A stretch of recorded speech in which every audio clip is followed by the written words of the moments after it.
और साध संगति का पिछले कई महीनों से भरपूर फायदा सभी भगत भाई बहन उठा रहे हैं और इस साध संगति का जो असर है वो स्पष्ट रूप से परमेश्वर की संगत के ऊपर दिखाई दे रहा है।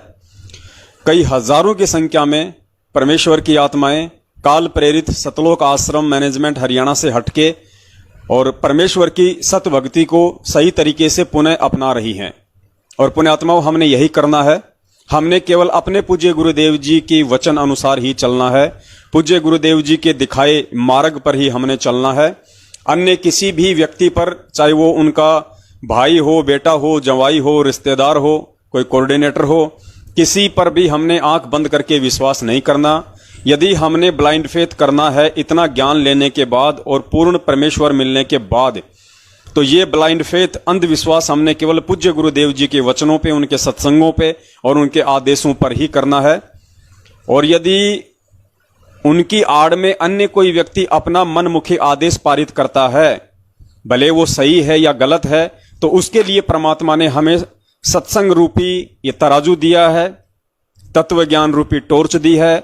हमने भली भांति अच्छे से किसी भी थर्ड व्यक्ति के द्वारा दिए गए गुरुजी के आदेश में उन आदेशों को भली भांति हमने परखना होगा, हमने चेक करना होगा। और यदि वो आदेश संपूर्णतया पूज्य गुरुदेव जी के वचन अनुसार हैं तो ही हमने उनको अपने आध्यात्मिक जीवन में अमल में लाना है, अन्यथा नहीं लाना। बहुत बड़ा धोखा खा जाएंगे, क्योंकि स्वयं परमात्मा कहते हैं कि जब तक ना देखे निज नैना तब तक ना माने गुरु के बैना।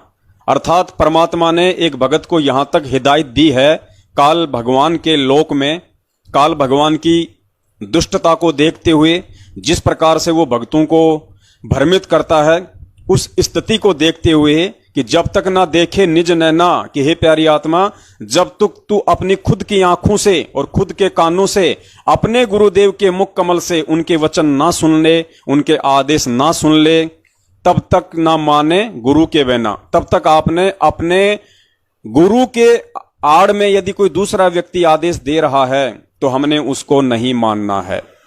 इतनी हिदायत परमेश्वर ने आप और हमें दी है।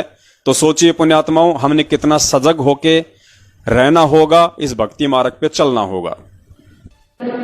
मस्तक लाग रही मारे गुरु चरणा की दूर, मस्तक लाग मारे गुरु चरणा की दूर, मस्तक जब ये धूल चढ़ी मस्तक पे, जब ये धूल चढ़ी मस्तक पे, धूल जा हो गई दूर।